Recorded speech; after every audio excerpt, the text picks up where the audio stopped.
I'm sharing it again. All right. So I told you earlier that sales forecasting is one of the most important functions of a marketing department. And all other departments, they rely on marketing department because of this. Without effective sales forecasting, finance department cannot work properly because they can't manage finance well. They do not know how much to spend in the future, how much money would be required. HR department can't perform well because they do not know what amount of workers will be required in the future or what quality of workers will be required in the future. तो और वो obviously वो depend करता है आपकी sales की production पे कि आगे सेल्स को क्या होने जा रहा है या what kind of goods and what amount of goods need to be produced. इसी तरह आपका जो ऑपरेशन डिपार्टमेंट है उसको भी इसी अकॉर्डिंगली अपने रॉ मटेरियल को परचेज करना है, स्टॉक जो है उसको मेंटेन करना है एंड देन एक टारगेट आउटपुट जो है ना वो अचीव करनी है depending upon the sales forecast, वो उसको करना है। तो ये काम जरूरी है जिसकी वजह से marketing department is extremely important, specially इस फंक्शन की वजह से। अच्छा, ये कुछ बच्चे और भी आना चाह रहे हैं, शायद उस्मान अरशद आई गेस, मैं देख लेता हूँ। अभी मुझे नजर तो वैसे कोई नहीं आ रहा। एनीवे, अच्छा अब आगे चलते हैं। Likely benefits of sales forecasting जल्दी से देख लेते हैं, वैसे मैंने बात कर ली है इसके ऊपर तो मैं जल्दी चलूंगा। Reduce risk of business operations. अब reduce risk of business operation क्या, यही कि if you produce something and you are not able to sell it तो रिस्क बढ़ आ गया ना आपके पास, ठीक है। इसी तरह से रिस्क ये भी हो सकता है, रिस्क ऑफ लूजिंग कस्टमर्स, कि यू डू नॉट नो कि what amount of sales is going to happen या what amount of customers would be there, तो आप उतनी जितनी सेल्स हो रही है उतनी आउटपुट प्रोड्यूस नहीं करते, तो again there is the problem कि आप जो है ना you have to refuse customers. तो दोनों तरह का रिस्क, यानी कि आपने ओवर स्टॉकिंग की हुई है तब भी और अंडर स्टॉकिंग है आपकी, आपके पास सफिशिएंट गुड्स नहीं है to entertain customers, to satisfy customers, still there is a problem. तो रिस्क तो दोनों जगह पर आ गया कि आपका प्रॉफिट एट स्टेक हो जाएगा। अच्छा, फिर appropriate output can be produced, yes ये हमने बता दिया, ये ऑपरेशन डिपार्टमेंट का काम है ताकि डिमांड टाइम पे मीट कर सकें। Appropriate raw materials can be ordered, ये भी ऑपरेशन डिपार्टमेंट का ही काम है, आउटपुट बनाना भी और अकॉर्डिंगली उतना रॉ मटेरियल रखना भी या उस टाइप का रॉ मटेरियल रखना जो आपको प्रोडक्ट रिक्वायर्ड है। क्योंकि एक बिजनेस जो है वो एक प्रोडक्ट में डील तो नहीं करता, तो सेल्स फोरकास्टिंग बेसिकली टेल्स कि किन प्रोडक्ट की डिमांड आगे ज्यादा होने वाली है और किसकी कम होने वाली है। तो उससे बिजनेस को फायदा ये होता है कि they can easily shift their resources including the financial resources towards that product जिसकी आगे सेल्स में आपको अपवर्ड ट्रेंड नजर आ रहा है। अच्छा, फिर क्योंकि ऑब्वियसली अगर रॉ मटेरियल आपने बाय कर लिया और बाद में आप प्रोडक्शन नहीं कर पा रहे क्योंकि आपकी प्रोडक्ट सेल नहीं हो रही, तो आपका वो raw material it will be of no use in the future, it might get out of date, आपको पता है अच्छे से खराब हो सकता है। तो ये चीजें आ जाती हैं। Appropriate stock level can be held, ये तो बात हो गई है, मैं नहीं करता। अब appropriate staff can be employed, ये भी मैंने बता दिया एचआर डिपार्टमेंट के पॉइंट ऑफ व्यू से। Otherwise all of a sudden अगर आप स्टाफ को हायर करेंगे, if you do not know कि सेल्स एकदम बढ़ गई, एकदम तो नहीं बढ़ती ना, आपने फोकस किया होगा तो फिर एकदम नहीं बढ़ेगी ना, आपको तो पता होगा आगे बढ़ने वाली है, अगर peak season is approaching for example. तो अचानक स्टाफ रखेंगे तो ऑब्वियसली एक तो ये होगा कि आपको स्टाफ जो है वो उठाना पड़ेगा महंगा मार्केट से, क्योंकि आपके पास टाइम नहीं है कि you can find other workers, और सेकेंडली आपको वर्कर्स भी शायद अप टू द मार्क ना मिले, क्योंकि up to the mark workers के लिए और इकोनॉमिकल वर्कर्स के लिए you require sufficient amount of time ताकि आप ढूंढ सकें वर्कर्स को, तो वो फिर आपके लिए मुमकिन नहीं होगा। और up to the mark quality भी जो है ना वो शायद प्रोड्यूस करके ना दें वो वर्कर्स, तो that may destroy the image of the product and the business as well. फिर accuracy of cash flow planning, ये भी इंपॉर्टेंट है, मैं बताया था इसका, ये काम किसका है, क्यों भी हसान अहमद बट ये कौन से डिपार्टमेंट का काम है, अभी सारे डिपार्टमेंट की बात कर रहा था, किस डिपार्टमेंट का एस्पेक्ट है ये? Sir finance. Finance department, very good. वो कैश फ्लो उन्होंने हैंडल करना है, तो कैश फ्लो प्लानिंग तो आपने करनी है, तो आपको ये तो पता हो ना कि सेल्स कितनी होनी है आगे, इनफ्लो कितना आएगा, हमें आउटफ्लो कितना करना है, प्रोडक्शन कितनी होनी है, उसी हिसाब से एक्सपेंसेस भी आप उनको भी एस्टिमेट करते हैं ना, एक्सपेंसेस का भी प्रोडक्शन के पॉइंट ऑफ व्यू से। तो वो फिर आपकी एक्यूरेट तभी होगी जब आपका सेल्स फोरकास्ट एक्यूरेट है या क्लोजर टू एक्यूरेट आप कह लो। तो इसका मतलब देख लो ना, एचआर भी बीच में आ रहा है, ऑपरेशन भी बीच में आ रहा है, फाइनेंस भी बीच में आ गया ना, तीनों डिपार्टमेंट आ गए। तो मार्केटिंग डिपार्टमेंट सोच रहे हैं आप कितना इंपॉर्टेंट है और कितना इंपॉर्टेंट है मार्केटिंग डिपार्टमेंट को कोऑर्डिनेट करना विद अदर डिपार्टमेंट्स। फिर एक्सटर्नल फैक्टर्स, अभी एक बात आ गई है कि आपने अभी मैंने बात की है कि सेल्स फोरकास्टिंग आपको करनी है based on the existing cells data. Fine, समझ आती है कि यार सेल्स कम हो रही है तो आगे भी कम होने वाली है, या सेल्स बढ़ रही है तो लग रहा है यार अपवर्ड ट्रेंड है, आगे भी सेल्स बढ़ने वाली है। दिस इज क्वाइट सिंपल ये कहना सेल्स फोरकास्टिंग को देख के, लेकिन actually it is not that simple. वो मैंने आपको पहले भी बताया था, और वो क्यों? Because of external factors. और एक्सटर्नल फैक्टर्स क्या होते हैं? मैंने पहले भी बताया था, they are in the environment where business operates, यानी कि उसको हम एक्सटर्नल एनवायरमेंट भी बोलते हैं। और मैंने आपको बताया था एक्सटर्नल एनवायरमेंट वो होता है which is beyond the control of the business, and businesses can only make changes according to the changing factors in the environment. तो एक्सटर्नल फैक्टर्स भी होते हैं which are sometimes hard to predict, तो उनको भी आपको देखना पड़ता है और फिर सेल्स को आप फोकस कर सकते हैं। जैसे मैं एग्जांपल देता हूँ, सेल्स इज इंक्रीजिंग, तो अगर आप ये प्रिडिक्ट करते हैं कि आगे भी सेल्स बढ़ेगी और without considering external factors, so that strategy might, और आप उसके हिसाब से कुछ स्ट्रेटजी बना लेते हैं, तो दैट माइट बैकफायर। क्यों? क्योंकि आपने कहा सेल्स बढ़ी और ये नहीं देखा कि गवर्नमेंट जो है वो इंटरेस्ट रेट में इजाफा कर रही है, टैक्सेस को बढ़ा रही है, ठीक है। आगे जो है ना वो कुछ पॉलिटिकल स्टेबिलिटी जो है इंस्टेबिलिटी के कुछ फैक्टर्स नजर आ रहे हैं, को प्रोटेस्ट हो रही है, तो इसका मतलब है आगे अगर सेल्स बढ़ भी रही है तो अचानक जब ये होगा, ये आपको कंसिडर करना है ना, तो आगे मामला खराब हो जाएगा। जिस तरह जब कोविड-19 आया और ये शुरू हुआ कि आपने 4 डेज 2 डेज नहीं काम करना, सैटरडे संडे ऑफ रहेगा, एवन के जो मार्केट्स हैं उनका भी, तो ये उनको फोकस करना था कि ये आ गया है तो अब हमें कुछ करना पड़ेगा, अदरवाइज हमारी जो सेल्स है और जो हमारा प्रॉफिट है it will bound to go down. इसी तरह से आप सॉफ्ट ड्रिंक को ले लो, तो अब सॉफ्ट ड्रिंक जो है वो it is band in schools, तो ये भी एक्शन गवर्नमेंट ने लिया है। तो अब इनको सॉफ्ट ड्रिंक मैन्युफैक्चरर्स को ये देखना था कि हमें अपनी सेल्स को कैसे मेंटेन करना है, या हमारी सेल्स थोड़ी डिप करेगी तो हमने ये नहीं देखना कि लोग सॉफ्ट ड्रिंक ले रहे हैं, हमें गवर्नमेंट का एक्शन भी देखना है कि whether it is in favour of the business और अगेंस्ट इट, और उसके हिसाब से फिर आप प्रोडिक्ट करते हैं। अदरवाइज अगर आप production without considering external factors, जिसमें मैंने आपको बहुत दफा बताया एक्सटर्नल फैक्टर में कंपटीशन आ जाता है, कंपटीशन कमिंग इन, तो आपको ज्यादा आउटपुट प्रोड्यूस नहीं करनी, ये ना हो बाद में बिके ना, तो पहले you have to wait and watch वाली स्ट्रेटजी अप्लाई करेंगे कि कंपटीटर आया है तो वो कितना के फेमस हो रहा है, लोग कितना के उससे ले रहे हैं, उसके बाद आप you can go for your product, या आउटपुट कितनी प्लान करनी है वो आप बना सकते हैं। गवर्नमेंट की पॉलिसी मैंने आपको पहले बता दी है। फिर लोगों के ट्रेंड पे भी डिपेंड करता है कि कितना का ट्रेंड है। जैसे सेल फोन को ले लो, तो cell phone has become a necessity these days, हर बंदा बाय करता है, चाहे वो कितना ही गरीब क्यों ना हो। I am telling you, I repeat, कितना भी गरीब क्यों ना हो, सेल फोन जरूर रखता है। तो आपको फिर ये, अब ये ट्रेंड अगर आप नहीं देख रहे, या अगर कोई चेंज आ रहा है ट्रेंड के अंदर, तो आपको वो भी कंसिडर करना है कि यार अच्छा सेल्स बढ़ रही है, कम हो रही है। अच्छा हम ना, एक तो सिंपल वे है ना देखने का कि सेल्स बढ़ रही है, okay, if you do not find out the underlying reason behind it कि why it is increasing or why it is going down, तो it will trouble you in the future, क्योंकि आपको पता ही नहीं है सेल्स को बढ़ रही है, तो आप तो फिर आपका तो प्रोडक्शन कभी ठीक होगी ही नहीं।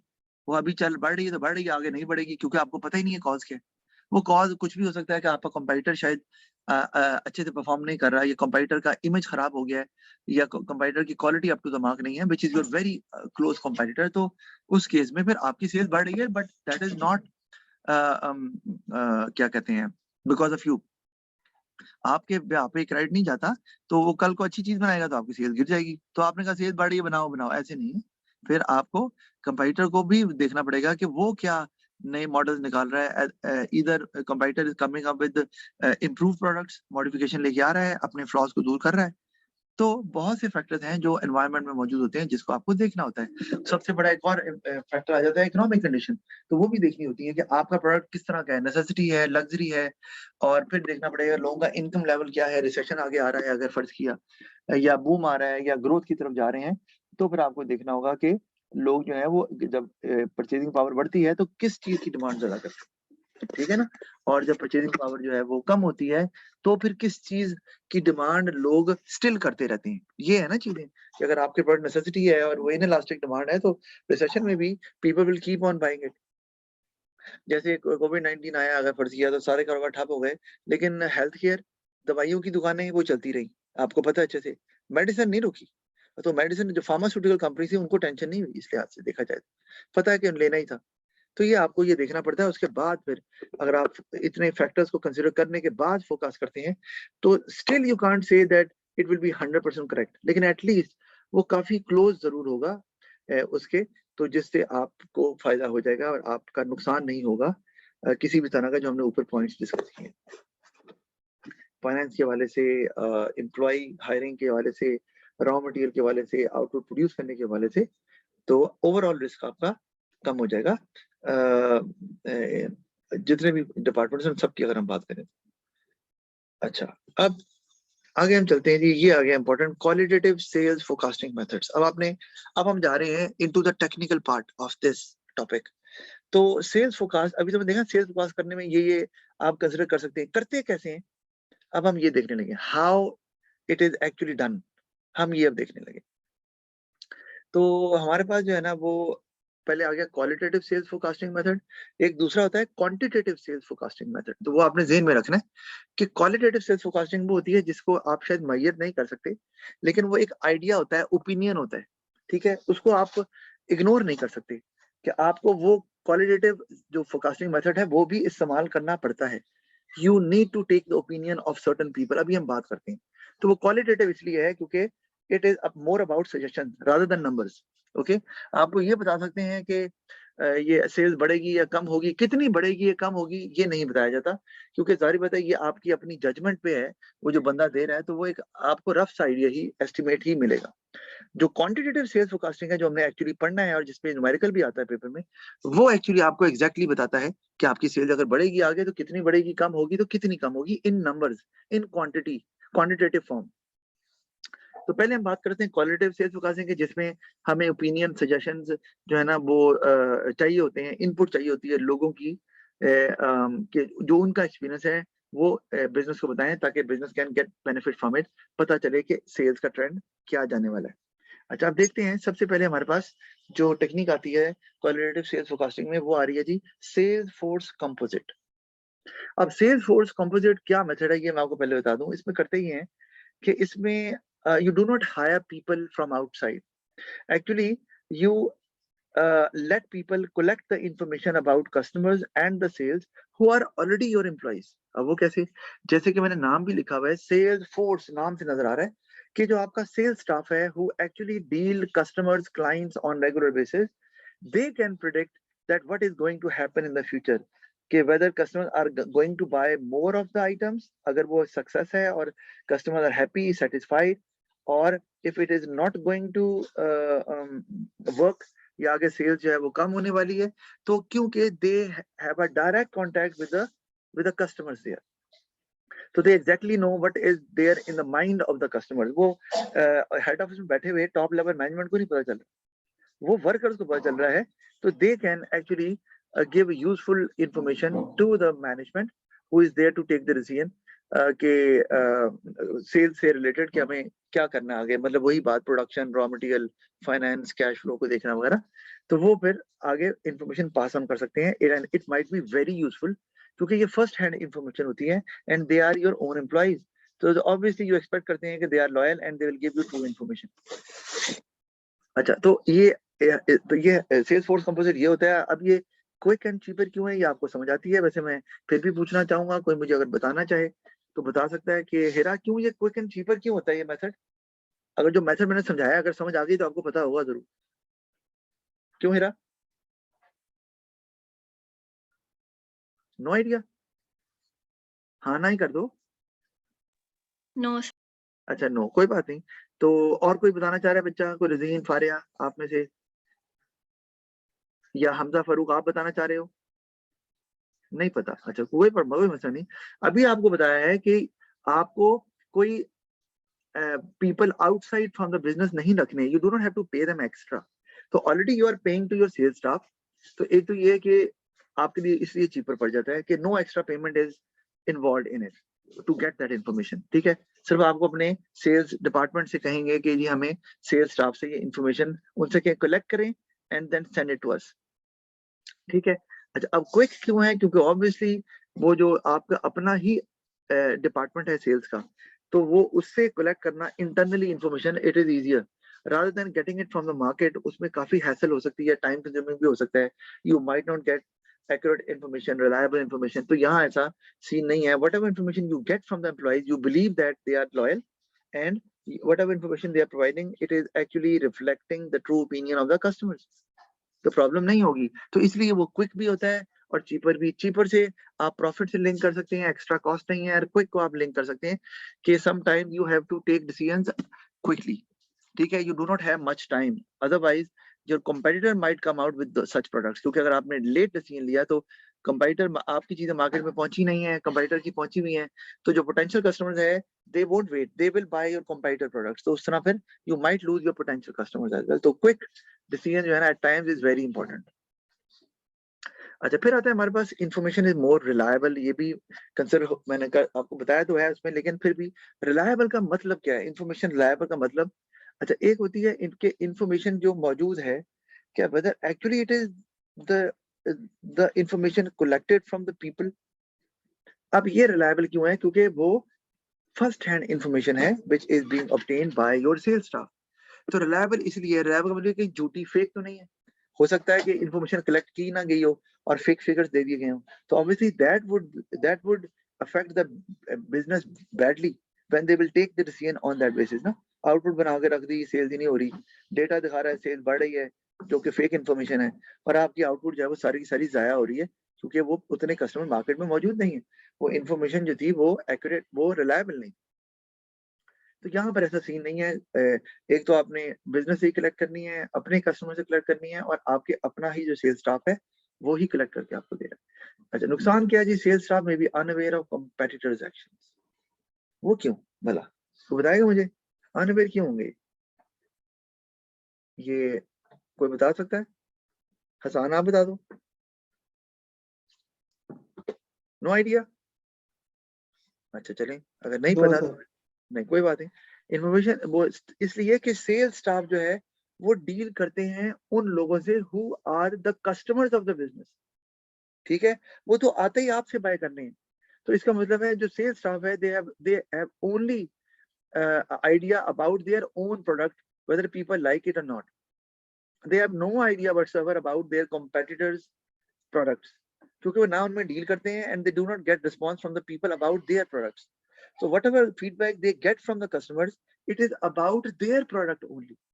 तो ये भी एक प्रॉब्लम इसलिए है क्योंकि उस बेसिस पे आप, स्टाफ कह रहा है जी आपका प्रोडक्ट अच्छा है, सेल्स स्टाफ कह रहे हैं जी आपका प्रोडक्ट अच्छा है, कस्टमर कह रहा है, लेकिन ये नहीं बता रहा कंपाइटर. वो अगर आप कंपाइटर की इंफॉर्मेशन लें तो पता चलता है जी वो कस्टमर कहते हैं जी उनका प्रोडक्ट ज्यादा अच्छा है या उनका भी आप जैसा है. अब this is very vital information which you require कि अच्छा यार उनका प्रोडक्ट हमारे जैसा ही है या हमसे जरा अच्छा है. इसका मतलब we need to do something to live up to the expectation of the customers. अगर वो कह रहे हैं कि हमारा प्रोडक्ट उनसे थोड़ा सा डाउन है लेकिन प्राइस में थोड़ा सा हम बेहतर हैं, तो इसलिए तो आपको कंपाइटर के बारे में कुछ पता नहीं चलेगा. इस तरह कंपाइटर ने अपनी प्राइसेस कम किए हैं या अपनी क्वालिटी को थोड़ा सा इंप्रूव किया है या अपने स्टाफ को ट्रेन किया है, now they are well informed, तो वो इनको पता नहीं चलेगा. तो सेल्स स्टाफ आपको सिर्फ अपने प्रोडक्ट के बारे में इंफॉर्मेशन देगा. तो वो हो सकता है कि वो इंफॉर्मेशन तो सही दे रहे हो, रिलायबल दे रहे हो, लेकिन एक्चुअली ऐसा हो ना इन द नियर फ्यूचर, क्योंकि कंपाइटर को ऐसे एक्शन ले लें जो that will affect your sales, जो बढ़ती हुई सेल्स को रोक दे, क्योंकि आपने कंपाइटर के बारे में कोई इंफॉर्मेशन कलेक्ट ही नहीं की फोरकास्ट से पहले. अच्छा, फिर कस्टमर में give a misleading figure, over estimation of the product to be sold in the future to get favourable terms. कि अगर सेल्स स्टाफ पूछता भी है कि हमारा प्रोडक्ट कैसा है, तो उसमें क्या होता है कि at times to get some kind of favour in the future, वो जान के आपको इंफॉर्मेशन देते हैं विच इज अनट्रू कि जी आपका प्रोडक्ट बड़ा अच्छा है. उसकी वजह एक होती है, जैसे कि मैं एग्जांपल देता हूँ कि एक सप्लायर है जो आपसे प्रोडक्ट लेता है और सप्लायर आपको लेट से फीडबैक भी देता है या आपको फीडबैक भी देता है, लेकिन वो फीडबैक जो है वो आपको अच्छी दे रहा है, आपके सेल्स स्टाफ को अच्छी फीडबैक दे रहा है. क्यों? ताकि आपकी तारीफ करेगा, बटरिंग करेगा और बाद में फ्यूचर में आपको थोड़ा डिस्काउंट दे देंगे जी अच्छा यार ये अच्छा चला रहे हैं. अच्छा चल नहीं रहा होगा ये कि वो आपको बता देगा जी आपका बहुत अच्छा चल रहा है, लेकिन आगे जाकर आपका प्रोडक्ट एकदम से उसकी सेल डिप करना शुरू कर देगी, लेकिन वो तो एडवांटेज ले चुका होगा. अब उसके बाद उसको क्या है कि आपकी फर्दर सेल होती है कि नहीं होती, वो जो चीजें जिस पर डिस्काउंट लेगा वो सेल करके किसी दूसरे कंपटीटर की पकड़ लेगा। तो उसको तो चाहिए फॉर द मोमेंट कि मुझे आगे जो है ना फ्यूचर में, इमीडिएट फ्यूचर में क्या फायदा हो जाए। तो ये एक प्रॉब्लम जो है ना वो आ सकती है इस केस में, कि वो आपको कहीं ऐसी बटरिंग ना कर रहा हो ताकि आपसे फायदा ले सके और उससे आपका नुकसान हो जाए, कि वो ऐसे एग्जेजरेट कर दे कि जी हाँ जी, आपकी तो बड़ी कमाल है जी, ये तो वो लोग बहुत पसंद कर रहे हैं, माना पसंद कर रहे हैं, बट नॉट दैट मच जितना कि वो बताना चाह रहे हैं। तो ये एक और फैक्टर जो है ना, ये इसका ड्रॉबैक बन सकता है टेक्निक का। दूसरी टेक्निक आ गई।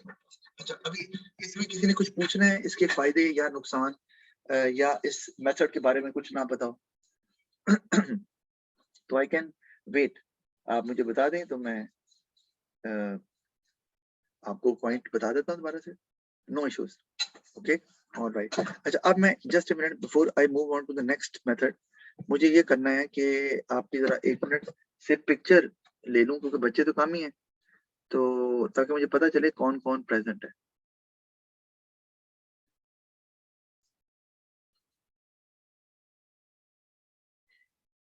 और आपको बताया ये टॉपिक छोड़ने वाला नहीं है, क्योंकि आगे इससे हमने रिलेटेड न्यूमेरिकल्स करने हैं, क्योंकि पास्ट पेपर के क्वेश्चन ना किए तो फिर कुछ ना किया ना हमने, तो खाली पढ़ने का तो फायदा ही नहीं है जब आपको ये नहीं पता कि पेपर अटेम्प्ट कैसे करना है या इसमें से क्या आएगा।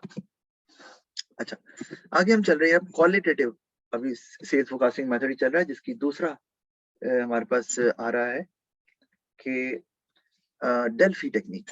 ठीक है, अब डेल्फी टेक्निक पे पहले बात कर लेते हैं, फिर उसके फायदे नुकसान को भी हम देख लेते हैं कि डेल्फी टेक्निक जो है ना, इसमें आप क्या करते हैं कि you hire the services of experts. अब व्हाट काइंड ऑफ एक्सपर्ट्स?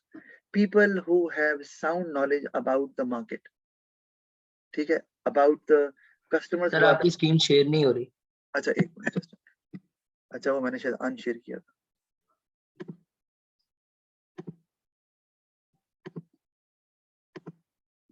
अच्छा, और आपको बता दिए, अब आई गेस शेयर हो गई ना शेयर? जी सर। अच्छा, दूसरा ये कि सेशन एक्सपायर होगा तो दोबारा से ज्वाइन कर लीजिएगा, क्योंकि मुझे ये वहां तक लेकर जाना है, वो जो आगे न्यूमेरिकल हमने करना है, क्योंकि वो हम क्लास में ही कर सकते हैं। वो क्लास में आपको पहले समझा दूंगा, फिर शीट्स दे दूंगा, तो आप फिर वही क्लास में कर लें ताकि कोई ट्रबल ना हो, और वहीं आपको जो है ना वो मामला हल हो जाए। फिर 5 पेपर के क्वेश्चन और दे दूंगा जो आप बाद में फिर घर से भी कर सकते हैं लेटर ऑन। लेकिन वैसे मेरी कोशिश है कि वर्कशीट में 5 पेपर के क्वेश्चन डालूं। अच्छा, जो डेल्फी टेक्निक है, इसमें मैंने आपको बताया कि you hire the services of experts. Experts are the people who have plenty of experience, plenty of knowledge, plenty of skill to observe market conditions, to observe market indicators, to observe what is going to happen in the future as far as customers are concerned, as far as competitors are concerned, ठीक है, as far as the sales of a particular product is concerned। तो वो उनके पास deep down knowledge होती है, और वो करते ही हैं, they closely watch the market, ठीक है, and to see that what is happening, and they actually do it on regular basis. तो ओवर द इयर्स उनके पास बहुत ज्यादा स्किल होता है, इस लिहाज से कि वो अपनी सजेशन दे सकते हैं कि हमारे ख्याल में आगे मार्केट में ट्रेंड ये होने वाला है, ये चलने वाला है, because they have experience in the past as well, कि जी अगर जब ये इंडिकेटर्स चेंज होते हैं या जब ट्रेंड आता है किसी प्रोडक्ट को खरीदने का, तो इतनी देर तक चलता है, ठीक है। तो आप उनको हायर करते हैं, और what do you do actually, you send them a questionnaire, ठीक है। उस क्वेश्चनर में डिफरेंट क्वेश्चन होते हैं रिगार्डिंग योर प्रोडक्ट, या रिगार्डिंग ओवरऑल जो एक जनरल प्रोडक्ट है जो मार्केट में लोग खरीदते हैं। जैसे मैं सेल फोन कहता हूँ तो ये प्रोडक्ट है ना ये, तो अगर मैं ब्रांड कहूँ, आपका अपना ब्रांड है, तो फिर वो आपको आपके सेल फोन का नाम हो जाएगा। तो वो आपको एक क्वेश्चनर्स देते हैं और आपको कहते हैं कि fill it, they fill it up and send it back to you, ठीक है। अच्छा, अब ये एक कोई एक्सपर्ट बंदा नहीं होता, there is a panel of experts, ठीक है। आप उन सबको क्वेश्चन भेज देते हैं, and they fill it up and send it back to you. So you get the information, you record it, and then what do you do, you send the same questionnaire again, but along with the feedback of all the experts, पहले जो experts ने opinion दिया है, उन question के answer दिए हैं कि प्राइस कितनी ऊपर जाएगी, नीचे जाएगी, या हम प्राइस की बात यहाँ नहीं करते, हम सेल्स की बात ही करते हैं, वो सेल्स फोरकास्टिंग हो रही है। तो कि सेल्स आगे ऊपर जाएगी या नीचे जाएगी, किस प्रोडक्ट की जाएगी, किसकी नहीं जाएगी, उसका क्या रीजन है। तो ये पहले अपना इंडिपेंडेंट ओपिनियन देंगे ना एक्सपर्ट्स। अब जब सेकंड राउंड ऑफ क्वेश्चनर्स होंगे, जब वो सेंड किए जाएंगे, तो that will be send with the attachment of the feedback of all the experts. अब हर एक्सपर्ट के पास तमाम एक्सपर्ट का फीडबैक गया कि उन्होंने क्या आंसर दिया, ठीक है। अब obviously when the expert will answer the questions, so expert will consider the feedback of other experts as well. यार इन्होंने ये कहा है, तो यार ये भी हो सकता है सही हो। तो अब expert will start thinking from their point of view as well कि यार इस पॉइंट को भी कंसीडर करके देखते हैं जरा। कि फर्ज किया कि पॉलिटिकल स्टेबिलिटी एक फैक्टर था जिसको ये कंसीडर नहीं कर रहा था कि नहीं आज स्टेबल है। अब एक किसी एक्सपर्ट ने पॉलिटिकल स्टेबिलिटी को का पॉइंट उठाया कि there is something going on और it might trigger political instability in the future.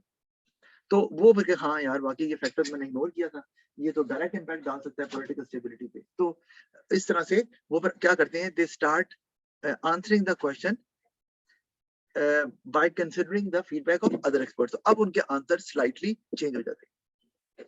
वो फिर they send it back to the business and business फिर उन क्वेश्चनर्स की जो है ना वो डेटा को कलेक्ट करता है और फिर दोबारा से क्वेश्चनर्स भेजता है a third round of questioners again with the current feedback जो अभी आई है एक्सपर्ट्स की उनको। तो इस तरह से ये राउंड्स चलते हैं 2, 3, 4 या 5 दफा।